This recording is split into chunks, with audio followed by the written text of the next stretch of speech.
So gut. Guten Morgen miteinander. Ich wechsle auf Hochdeutsch. Dankeschön. Dann hört man nämlich meine Fallfehler viel besser. Genau. Herzlich willkommen im Altes Kraftwerk auf unserer Bühne. Schön seid ihr da. Und ihr habt ein paar Bilder mitgebracht, dass wir so mal ein bisschen warm werden, so den Start machen können. Und können wir starten? Jawohl, schaut mal. Hä? Jeder Christ ein Gitarrist, hat mal Ralf gesagt. Das war letzten Samstag, hast du das gesagt. Ralf mit Haare, mit Bart, so gut. Irene sieht immer noch gleich aus, finde ich. Ja, so schön. Irene, ein paar Worte zu den Bildern. Wie hat das ausgesehen, als ihr gedatet habt? Wie habt ihr euch gedatet? Ja, das ist schon fast eine Fangfrage. Ein Fettnäpfchen. Wir haben nicht gedatet. Wir haben nicht gedatet. Und wie hat das dann ausgesehen? Ja, wir waren einfach sehr engagierte Leute. Ich kam aus Holland, er aus Deutschland. Wir haben uns in der Schweiz getroffen. Ich habe ihn das erste Mal auf der Straße gesehen und dachte, die sieht auch nicht schlecht aus. Ob ich den für mich gewinnen kann? Aber gedatet haben wir nicht. Okay. Wir haben uns sehr zueinander hingezogen gefühlt. Wir haben viele Projekte miteinander gemacht. Wir waren viel auf der Straße und ich kannte das aus Holland. Das hatte ich mit meiner Jugendgruppe auch schon gemacht und dachte, ja cool, das machen wir dann noch hier zusammen mit einem Team. Und wir haben schon gemerkt, wir haben eine gleiche Chemie, das harmoniert gut, aber ich hatte doch tiefe Zweifel. Aber wir kamen dann doch zusammen. Aber eigentlich bin ich ein sehr, sehr romantischer Mensch. Am Anfang habe ich das auch gar nicht so vermisst, aber mit den Jahren immer, Ralf, kannst du mich mal einladen? Ich möchte mich gerne hübsch für dich machen und dass wir zusammen irgendwo hingehen. Ja, okay. So, genau dieses Ja, okay. Dann haben wir es schon gehabt, oder wer will das schon mit dem Mann? Ja, okay. Aber er war natürlich sehr engagiert in der Kirche, hat viele hier planen müssen und hatte gar nicht so viel Lust in seine Freizeit mit mir was zu planen. Das war nicht gegen mich, das war mir schon klar. Oder ich musste mir das auf jeden Fall immer wieder sagen, das hat nichts mit mir zu tun. Und jetzt, wo er pensioniert ist, habe ich gesagt, meine Chance.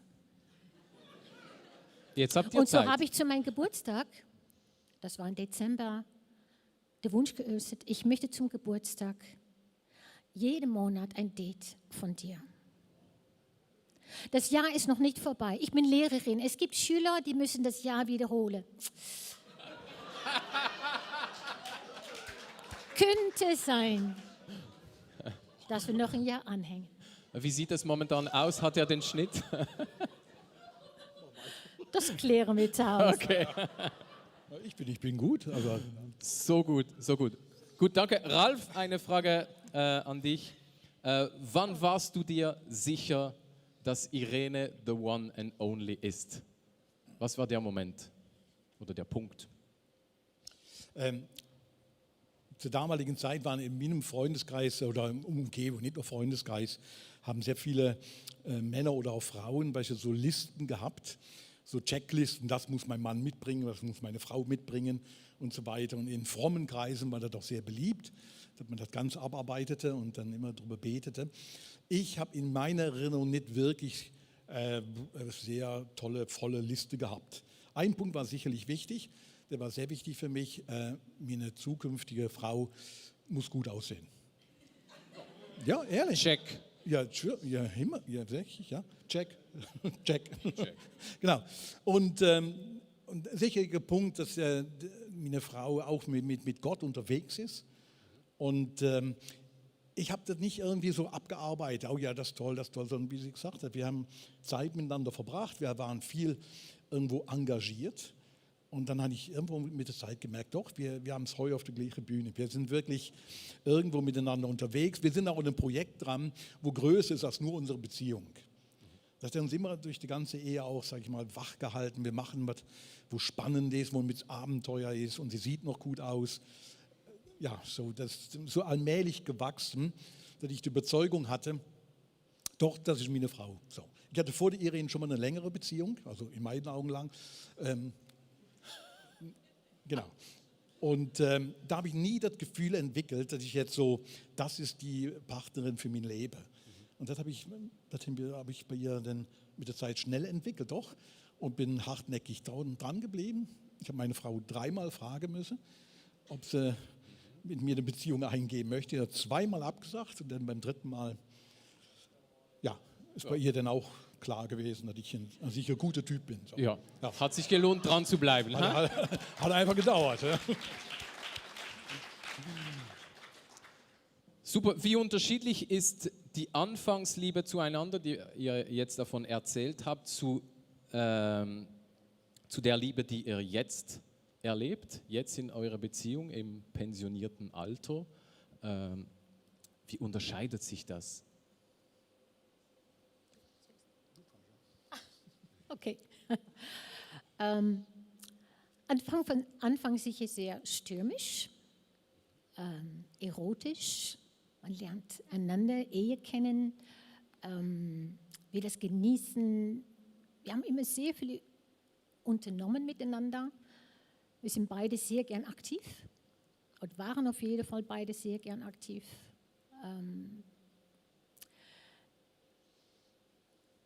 Heute ist es anders. Genau, wir sind älter. Ich vergleiche Ehe gern mit einem Baum.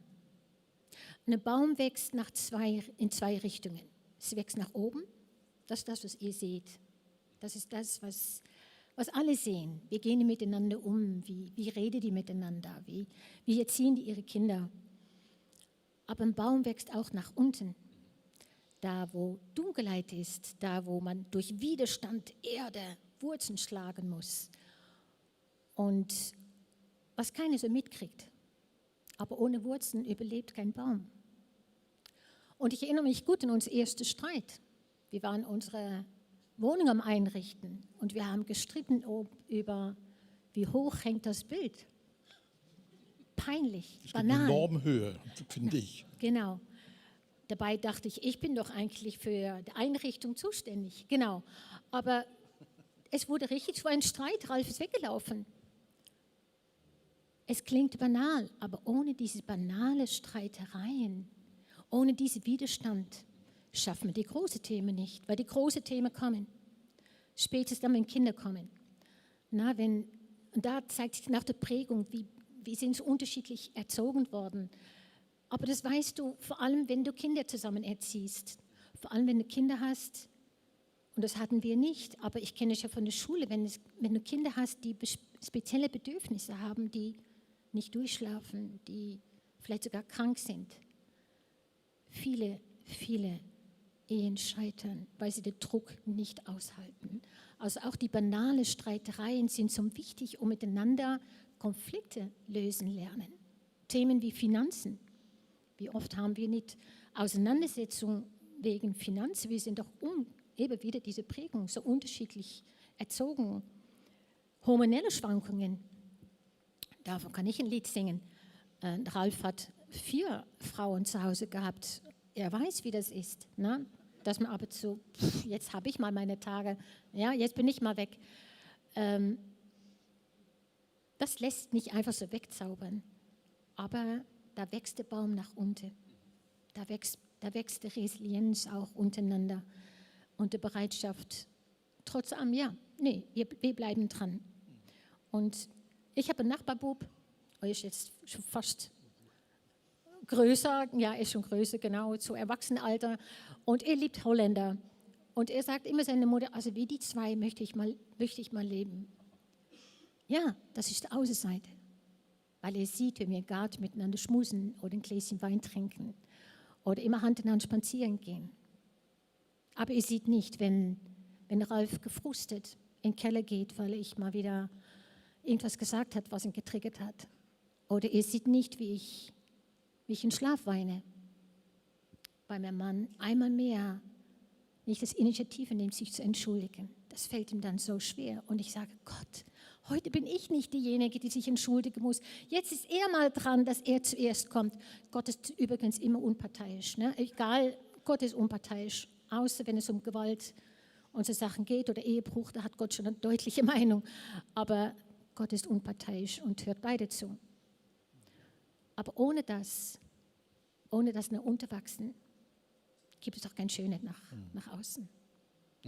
Ich finde noch, Anfangsliebe und jetzige Liebe, Irene hat gesagt, am Anfang ist es wesentlich stürmischer, leidenschaftlicher und so weiter gewesen. Ich vergleiche es häufig auch mit Wein, mit gutem Wein. Also manche Weine werden mit dem Alter besser, du kennst dich damit aus. Und dann wird es ein bisschen runder, es wird ein bisschen schmackhafter, kriegt auch mehr Alkohol, wird intensiver. Das funktioniert nicht mit jedem Wein, das muss man auch sagen. Aber so empfinde ich unsere Liebe heute zueinander, ist mehr gewachsen durch die Jahre, ja? Nach unten gewachsen, durch Schwierigkeiten hindurch. Es ist nicht mehr so wahnsinnig euphorisch, aber ich weiß, dass die Partnerin, meine Frau, auf die ich mich verlassen kann. Und das finde ich so wertvoll und wichtig. Und sagen, hey, das ist Liebe, das hält durch, das hält wirklich durch. Das kann man auch wieder reparieren. Ich denke häufig so ein Oldtimer, ich liebe alte Autos. Und ich bin aus den 60er Jahren und die 60er Jahre Autos, die hatten so dickes Blech. Du redest jetzt von der Ehe als Oldtimer, oder? Ja, genau. Ja, okay, Wir sind ja schon 39 Jahre, 39 Jahre ist sehr eigenartig heutzutage. Aber eben so alte Autos kannst du reparieren, das ist dickes Blech, das kannst du mal schweißen und so weiter. Und das finde ich, das ist heute viel, viel mehr in unserer Ehe. Dass wir Dinge wieder schweißen, in Ordnung bringen und sagen, ja, das ist durch die Jahre gewachsen, das schätze ich sehr. Dass wir eine Liebe da sich verändert hat. Weniger von dem, ja, was bringt mir das und was, sondern ja, wie halten wir das auch miteinander aus? Wie bessern wir das aus? Wie tun wir das wieder schmeißen in unserem Leben? Und das kann man dann mit den Jahren, lernt man das. Sehr schön. Dann, wir bleiben bei diesem Bild vom Oldtimer, den man immer wieder repariert, zusammenschweißt. Die nächste Frage was hat euch geholfen, euch in den 39 Jahren immer wieder füreinander zu entscheiden? Ist das Reparieren, das Zusammenschweißen? Sicherlich, aber fang du an. Ist immer besser. Wir haben uns entschieden, ziemlich früh Kinder zu bekommen, am Anfang unserer Ehe, sehr bewusst. Zu sagen, ja, dann sind wir nachher nicht so alt, dass wir auch nicht noch für was Neues zu haben sind, was auch immer kommt. Genau. Aber wir haben auch uns von Anfang an entschieden, mit den Kindern Timeouts für uns selber zu planen. Also wir sind mindestens einmal im Jahr, einen Tag oder ein Wochenende, manchmal sogar eine Woche weggefahren. Wir hatten keine Verwandtschaft in der Nähe, wir mussten das sehr gut organisieren. Aber wir haben gewusst, wir haben uns füreinander entschieden. Die Kinder sind ein Geschenk, ja. Aber das muss bestehen bleiben. Da müssen wir wirklich investieren, weil Kinder auch sehr viel Aufmerksamkeit und Energie dann von einem abverlangen. Und das haben wir sehr bewusst gemacht. Das sind auch Zeiten, und wir machen es eigentlich heute noch, wo die Kinder ausgezogen sind, aber die Tage von, hey komm, jetzt reden wir mal über uns. Jetzt, wir machen so eine Übung, wie geht es uns? Wie geht es uns zwei? Was macht unsere Ehe? Fühlst du dich wohl? Und wenn nicht, was fehlt gerade? Oder wir haben es gerade letzte Woche noch miteinander so eine Übung gemacht. Was schätze ich an dich? Das zeichnet dir aus. Darum bin ich gern mit dir zusammen. Das auch immer wieder in Worte auszudrücken.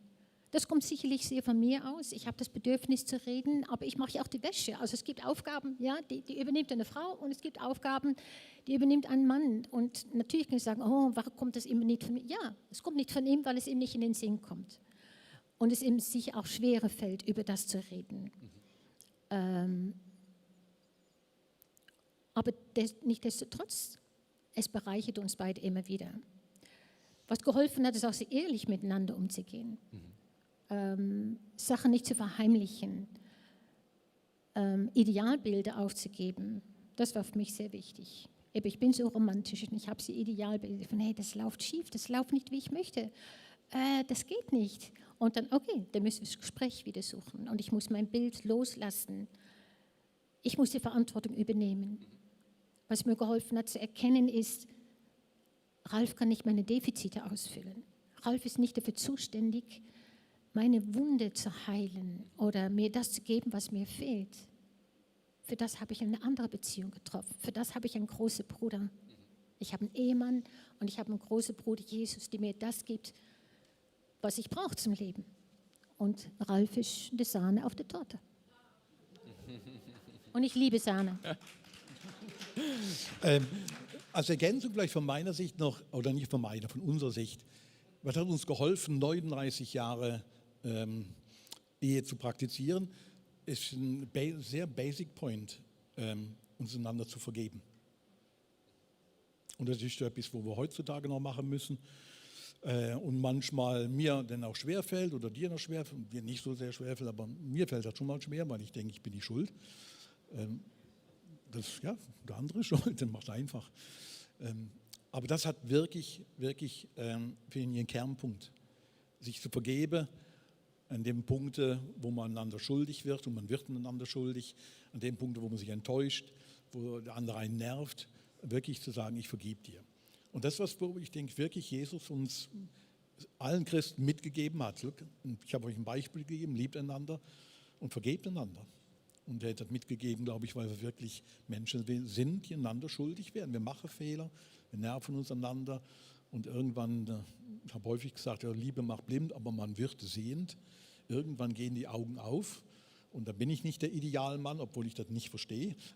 Aber ist denn, ja, und zu vergeben finde ich ein Kernpunkt, wirklich, wo uns auch über die 39 Jahre zusammengehalten hat, neben all den anderen Punkten. Ja. Auch einander Respekt erweisen, gell? Einander Respekt geben. Respekt. Ohne Respekt, wenn der Respekt verloren geht, wächst Verachtung. Und das ist der Tod für jede Beziehung. Und Respekt muss man nicht verdienen. Respekt muss man großzügig schenken, wie Vergebung. Hat der andere es verdient? Nee, vielleicht nicht. Aber ich gebe es trotzdem. Ja. Sehr gut. Aufgeschrieben, Respekt, Vergebung. 2 wichtige Worte. Jetzt, du hast das Bild vom Oldtimer gebraucht. Wir bleiben bei dem Bild. Jetzt ist er geputzt worden. Ich bin mit dem gefahren. Leider hat es gecrashed und mit Reparieren selber sieht es nicht sehr gut aus. Also er ist in einem schlimmen Zustand. Oder die andere Frage, was bedeutet Eheleben in schlechten Tagen, wenn zum Beispiel eine Krankheitsphase kommt? Wie sieht das dann aus mit Oldtimer reparieren?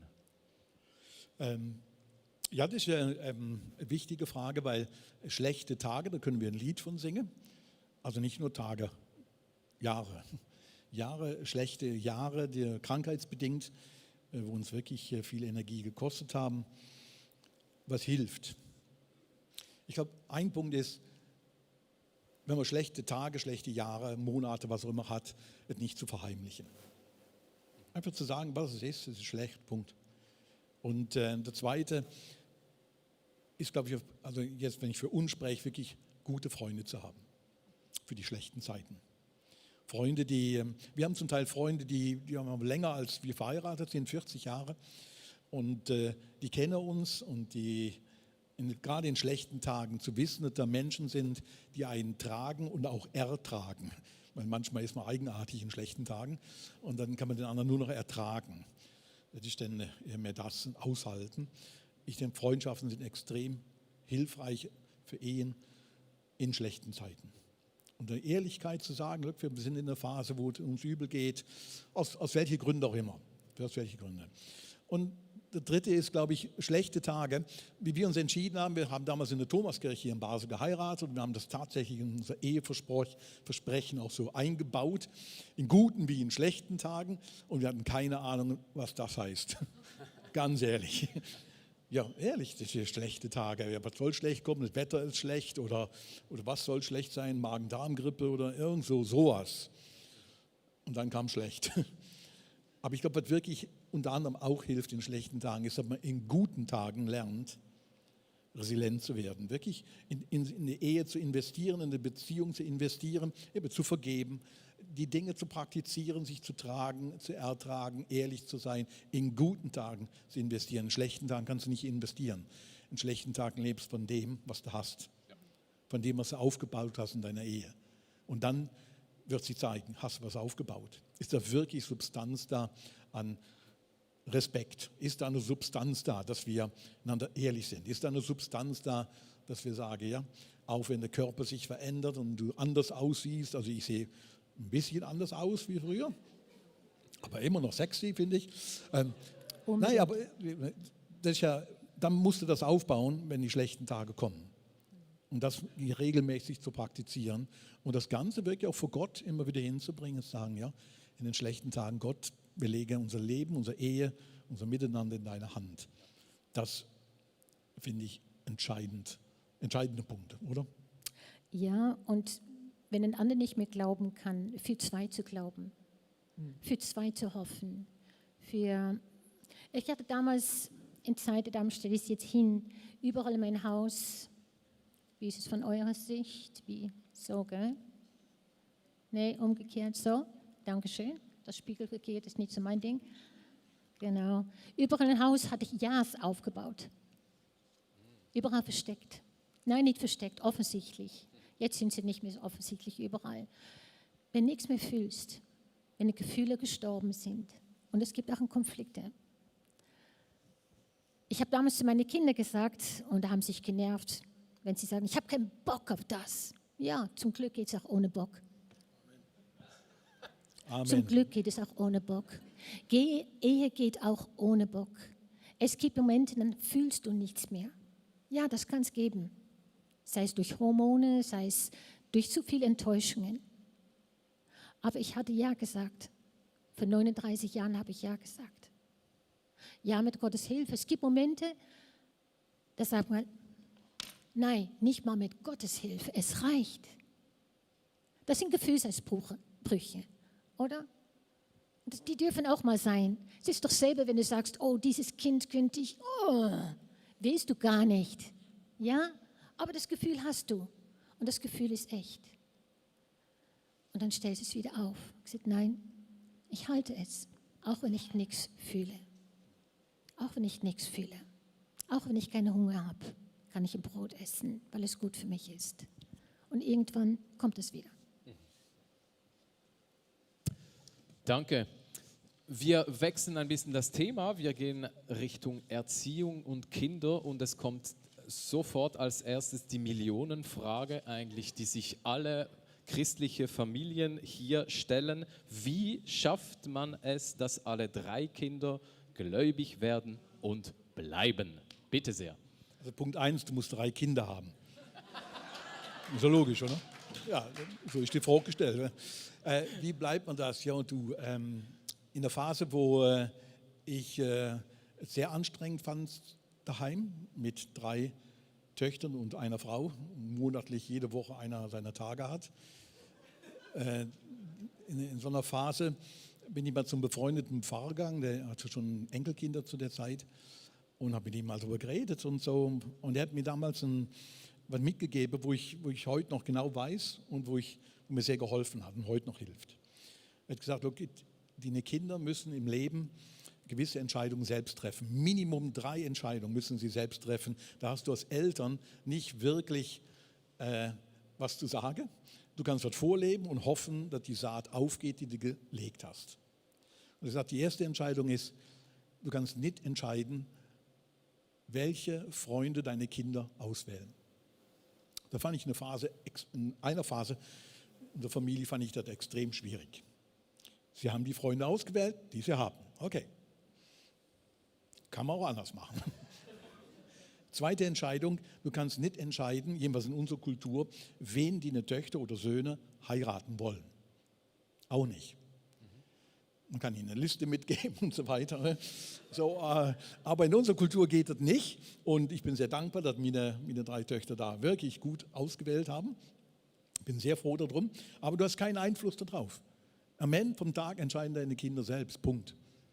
Freue dich damit an. Und der dritte ist, sie können das nicht entscheiden für sie, sondern sie müssen selbst entscheiden, ob Jesus Christus in ihrem Leben wirklich der Mittelpunkt sein soll. Du kannst das interessant vorleben, du kannst das predigen, als Pastor ist man da sehr geneigt dazu, daheim darüber zu reden und so weiter und so fort. Aber du kannst es nicht entscheiden für sie. Und das muss er aushalten und loslassen und Gott letztlich anvertrauen. Das hat mir der Pfarrer damals gesagt. Und das hat mir extrem geholfen. Ich fand es nicht einfach, aber es ist was, wo ich wirklich verinnerlicht habe. Manche Entscheidungen müssen die Kinder selbst treffen und face it, lass es los, bete dafür, versuche es vorzuleben. Garantie hast du nicht. Du hast keine Garantie, dass deine Kinder im Glauben tatsächlich das so leben wollen, wie wir das gelebt haben. Definitiv nicht. Ich kenne Bekannte, Verwandte, Freunde, wo die Kinder einen komplett anderen Weg eingewählt haben. Und ich finde, die haben es jetzt nicht voll verkackt, die Eltern. Und so, weil sie vollkommen Vollpfosten so vom Glauben erzählt. Und als Jesus mal die Goliath-Geschichte, der Kopf ab und so weiter. Nein, die haben das auch versucht. Und trotzdem ist es anders rausgekommen. Und das muss man respektieren. Ja? Also es gibt keinen Automatismus in meinen Augen, oder? Nein. Und es hört sich platt an, aber vor allem lieben und viel beten. Das war so liebe sie, wie sie sind. Gib ihnen die Chance, das Recht, was du auch selber bekommen hast, selber zu entscheiden, wie dein Leben weitergeht. Gib ihnen das Recht, anders zu entscheiden, auch wenn du vielleicht mehr Erfahrung hast oder mehr Durchblick. Und vertrauen, dass Gott, was er angefangen hat, auch zu Ende führt. Das ist sein Job. Die Beziehung zwischen Gott und meinen Kindern ist nicht mein Job, das ist Gott sein Job. Aber es ist eine große Herausforderung für eine Ehe. Und ich kann mir an Zeit erinnern, da stand ich zwischen meinem Mann und meine Töchter. Da war ich schlichter, habe ich versucht, ihm zu fliehen. Aber weißt du, sie meint das so und deswegen macht sie das und andersrum. Aber weißt du, Papi hat dich lieb und weißt, Papi meint es nicht so. Bis ich gemerkt habe, ich werde keiner gerecht. Eigentlich bin ich nachher der Böse. Und das war Drama. Und da habe ich gemerkt, ich muss aus dieser Schusslinie.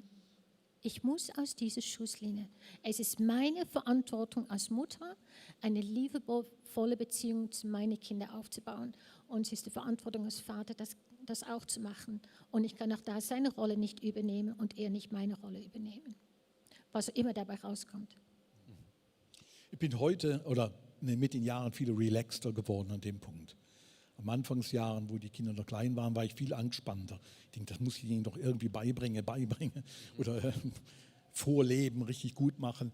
Und mit den Jahren bin ich erst gelassener geworden. Es ist Gottes Sache. Es sind Geschenke, aber das ist letztlich Gott ist in charge. Und ja, beten dafür und das kommt. Und wenn ihr das genauer wissen wollt, fragt eine Tochter hier, fragt unsere Töchter, was denn wirklich geholfen hat und was nicht geholfen hat. Und du warst wirklich ausgelassen, Ralf, als Töchtern nach Hause gekommen sind mit farbigen Haaren, vielleicht stinken nach Rauch oder gerade mit dem Schwiegersohn, den du dich nicht gewünscht hast. Warst du dann auch ausgelassen oder wie hat das ausgesehen? Ja, ausgelassen war ich. Ich war wirklich ausgelassen. Gelassen, ja. Gelassen. Nein, eben nicht. Das sind so Phasen, wo ich dann wirklich, das hat mir zum Teil sehr schwer gefallen, ja, sehr schwer zum Teil. Eben, das waren so Phasen, wo sie dann dazwischen stand und so. Und, was habt ihr dann gemacht? Wie hat es ausgesehen? Geht man dann in einem Zimmer und betet zusammen oder? Ich glaube, ich lag vor allem auf meinen Knien. Und Gott hat mir gesagt, dass auch sehr viel möglich ist mit Humor. Ja. So, Kinder, vor allem in der Pubertät, die haben es so an sich zu provozieren. Die lieben es zu provozieren. Und ich weiß noch, dass eine meiner Töchter nach Hause kam und eingeladen war an den Geburtstag von einer ihrer besten Freundinnen, mich anguckt und sagt, haha, und weißt du, was ich gekauft habe als Geschenk? Kondome. Und ich so, Wir sagen keinen Namen. Nee, geht keiner was an. Und das war so, wie reagiere ich jetzt? Und ich hatte damals eine Strategie, ich komme gleich, ich muss aufs WC. Das war so meine, geh erst, sammel dich zuerst, sonst sagst du etwas, was du nachher bereust und es wäre so blöd. Oder ich musste Wäsche aufhängen, ich komme gleich wieder. Und es waren so die Momente von, Jesus, help. Was würdest du sagen? Wie würdest du reagieren? Und oft war mein großer Bruder mit Humor drauf. Ach, mach's doch einfach so. Und dann lacht die zusammen. Ja, das hat geholfen. Nicht immer, aber das fand ich ein guter Trick. Wir haben nicht so viel zusammen dann gebetet in Situationen. Ich habe auch gebetet, dann einfach innerlich irgendwie, aber zusammen beten, das hätte bei uns dann nicht geklappt in so Situationen. Also wegen mir, weil ich das nicht wollte. Ich habe manchmal wirklich gesagt, nein, ich will jetzt nicht beten, jetzt diskutieren wir. Ich finde, jetzt müssen wir nicht beten darüber. Also das finde ich jetzt vollkommen schwachsinnig. Es gibt ein Thema, muss man reden und dann so. Ja. Das ist auch nicht immer hilfreich gewesen, aber ist halt so. Ja. Aber betet ihr regelmäßig zusammen als Paar? Ist das etwas, was ihr praktiziert? Nächste Frage. Ja, Das ist gut. Das ist es gleich mit dem Daten. Ja, okay. Ja, genau. Jeder hat so seine Hobbys. Ich liebe es zu beten. Mein Mann hat ein anderes Hobby. Voilà. Ich fahre gerne Motorrad zum Beispiel. Oder TÜV und so. Ja, wir beten ab und zu zusammen. Wir haben nicht so regelmäßige Gebetszeiten. Also könnt ihr gerne noch nachfragen. Aber ja, das ist nicht was, wo wir so stark miteinander leben. In Krisenzeiten schon. In Krisenzeiten, ja. Aber ja. in normalen Zeiten, sage ich mal, haben wir nicht so viel miteinander gebetet. Wir haben das im Anfangsjahr mehr gemacht, aber ehrlich gesagt, mich hat es immer wieder mit so genervt, getriggert und ich bete so oder so nicht so gern und so, jedenfalls nicht so, dann noch still sitzen, dann muss ich spazieren gehen, das macht sie wieder nicht so gern und so weiter. Und dann haben wir irgendwann mal akzeptiert, dass wir sehr unterschiedlich da drin sind und auch einen unterschiedlichen Weg drin haben, aber das muss uns ja nie auseinanderbringen, sondern verstehen lassen, der andere macht das. Sie steht oft mitten in der Nacht auf und betet eine Stunde. Und ich denke, ja, man könnte auch schlafen jetzt. Ja, so. Aber es muss nicht auseinanderbringen, es ist einfach unterschiedlich. Ja. Und du sagst Unterschiedlichkeiten, das wäre gerade die nächste Frage. Gerade jetzt zum Thema Beten zum Beispiel ist ein gutes Beispiel dafür. Wie kann Unterschiedlichkeit der Persönlichkeiten eine Stärke sein und nicht eine Schwäche? Nach 39 Jahren. Ja, ich habe am Anfang nicht gewusst, dass wir so unterschiedlich sind. Ganz ehrlich, weil das war eine starke Chemie zwischen uns. Wir haben sehr viel gemeinsam unternommen und fühlten uns eigentlich sehr wohl miteinander. Nur mit der Zeit ist mir aufgefallen, hey, wie kann man nur so pessimistisch sein? Und dann habe ich gemerkt, mein Mann ist ein rassechter Deutscher und ich bin eine Holländerin. Bis mir das aufgefallen ist, wie unterschiedlich die Kulturen sind, dass gar nicht der Ralf, ich tue es ein bisschen verallgemeinern, stimmt natürlich nicht, aber ein deutscher Charakterzug ist, das geht sowieso nicht. Nee, das klappt nicht. Aber dann oder ja, trotzdem. aber, oder so. Und die holländische Mentalität, ja klar, das machen wir. Ja, also wo es ein Problem gibt, das wird gelöst. So, und diese unterschiedliche, möchtest du was sagen, Schatz? Nein. Okay. Habe ich gerade das Alles Mikrofon gut, in der alles Hand? gut, ja. Super, du kannst dir nachher. Super, danke. Amen. Und es hat mich erst gestresst und sogar noch ein bisschen mehr getriggert, die Optimismus noch ein bisschen zu übersteigern. Aber es gab doch Zeiten, man hat mir das sehr viel Mühe gemacht, diese Unterschiedlichkeit, bis ich feststelle, es ist gar nicht gegen mich gerichtet. Es ist einfach seine Art und ich habe meine Art. Und komm, wir ergänzen uns doch. Oder die Prägung. Unterschiedlich kann es eigentlich nicht sein. Ja? Ich bin ein Großstadtmädchen und er ist ein Dorfbub, wo man jeder kennt und schaut, ob man sonntags in der Kirche war, ob der Rasen gemäht ist. Und ich als Großstadtmensch, ich kannte viele Nachbarn nicht mal bei Namen. Ja? Ich bin hoch emotional. Das heißt, ich fühle es, bevor ich es denke. Mein Mann ist hochrational und denkend. Wir haben auch eine unterschiedliche Liebessprache. Ich liebe es zu sagen, ich habe dich gern, ich finde dich hübsch, ich liebe es, ich könnte den ganzen Tag. Und ich liebe es, Geschenke zu machen, zu überraschen. Mein Mann hat genau das Gegenteil. Er liebt es, mir Sachen zu ermöglichen, Sachen zu helfen, mir zu zeigen, ich kann das für dich, ich kann das für dich. Manchmal höre ich es auch gerne, aber ich muss danach fragen, liebst du mich noch? Bin ich noch hübsch für dich? Ja klar, ja, aber ich höre es nie. Na? Ich habe es ja letzte Woche gesagt, von daher. Genau, das reicht Muss ja man für ja 24, nicht genau, das reicht für einen Monat. Meine Persönlichkeit tickt, ich bin ein ich liebe Probleme. Das heißt, ich liebe es, Probleme zu lösen. Ich bin sehr ein lösungsorientierter Mensch. Aber ich bin verheiratet mit Mr. Fix-It in Person. Das ist Bob, der Baumeister. Wenn du ihn kennenlernen willst, bevor du ein Problem hast, ich habe die Lösung schon. Und ab und zu muss ich dann auch sagen, Schätzli, eigentlich will ich gar nicht deine Meinung. Lass mich doch nur erzählen. Wenn ich von der Schule heimkomme und ich möchte eigentlich nur erzählen, was ich erlebt habe, dann ist so, ja, warum hast du nicht? Schätzchen, lass mich doch bitte nur erzählen. Und das nervt ihm auch, weil er weiß, eine Lösung ist super. Na? Ich bin prophetisch begabt. Weißt du? Er ist prophetisch begabt, genau. Aber auch darüber zu reden, es zu erklären, in Respekt. Hey, so ist es einfach. Und ja, jetzt bist du dran, Schatz.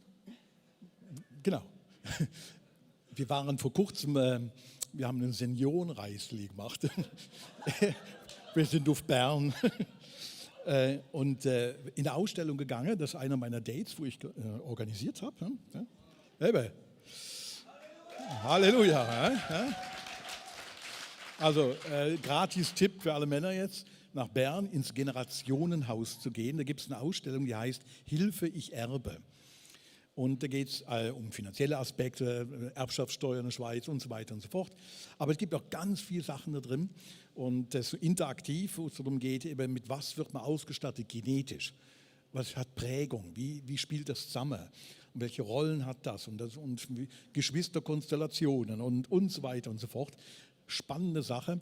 Wir haben das miteinander gemacht und am Anfang hat man so eine Weste an, da hat man so Charaktereigenschaften, wo man denkt, die hat man, tut man sich drauf peppen, so aus Vlies und dann kann der andere aber auch noch Charaktereigenschaften drauf machen, auf dem Rücken zum Beispiel. So. Und dann darüber zu reden, warum denkst du, bin ich so? Ja, meine Geschichte, wir bringen einen Rucksack mit. Sie ist eine Holländerin, ich bin eine Deutsche, Stadt, Land, das sind wirklich, wir haben eine Geschichte. Ich bin jüngstes Kind von 2, eben Kleinfamilie, sie haben 4 Kinder in der Stadt und das prägt mehr, als man denkt. Und das so zu entdecken war fand eine tolle Sache bei diesem Parcours. Also einfach, wenn ihr nichts wisst, was ihr machen sollt, Bern Generationenhaus. Unterschiedlichkeit, das Thema. Wir sind wirklich unterschiedlich. Ja, Ja, manchmal versteht man sich auch gar nicht, aber wie soll ein Mann einen verstehen, wenn man sich selber nicht mal versteht? Nein, es gibt viele Momente, dann versteht man doch seine eigenen Emotionen nicht. Frauen ticken und denken wie Frauen. Also wenn ich wirklich verstanden werden möchte, dann muss ich mit meiner Freundin reden. Da tut mir eine Small Group so unglaublich gut, die holen mich ab. Wir sagen ein Wort, wir grinsen und wissen genau, was es geht. Mein Mann muss sich eine Stunde das erklären und vielleicht hat er es immer noch nicht kapiert. Ja, wie auch, sein Hirn ist ganz anders gestrickt. Und auch diese Erwartung loszulassen, er muss mich verstehen. Das ist eine Überforderung. Aber einander abholen wollen und verstehen wollen, ist schon eine sehr gute Geste. Ja. Sehr schön. Wir kommen zur Schlussfrage. Wir sind schon am Schluss des Interviews. Nach 39 Jahren, was würdet ihr, vielleicht jeder eine kurze Antwort von beiden Seiten, was würdet ihr anders machen, wenn ihr nochmals von vorne anfangen würdet? Ralf, zuerst. Ja, das ist eine schwierige Frage, weil ich würde wirklich manchen empfehlen, eine richtige Liste zu machen, von einer Frau, von einem Partner, sich mehr Gedanken dazu machen und vielleicht nicht so reinzustürmen, wie wir gemacht haben, oder dazu zu machen. Ich würde manchen jungen Familien raten, nicht alles zu machen, wie wir es gemacht haben. Wir sind ein Jahr nach Amerika gegangen mit 3 kleinen Kindern. Das jüngste war noch kein Jahr alt. Wir sind mit einem Kind, da war 1,5 Jahre, 3 Monate ins Slum nach Philippinen gegangen. Unsere Kinderärztin hat gesagt, wir spinnen, unverantwortlich. Und wir haben gesagt, doch, mit Jesus und überhaupt. Würde ich das heute empfehlen? Nein. Auf der einen Seite würde ich es nicht empfehlen. Wir sagen, denkt ein bisschen mehr darüber nach. Denken hilft. Das könnte wirklich, das hat nicht nur mal mit Glauben zu tun, aber auf der anderen Seite muss ich sagen, ja, würde ich jetzt anders machen. Ich glaube, wir sind auch die Leute geworden, weil wir manche Dinge so gemacht haben. Weil wir so entschieden haben, sitzen wir heute hier.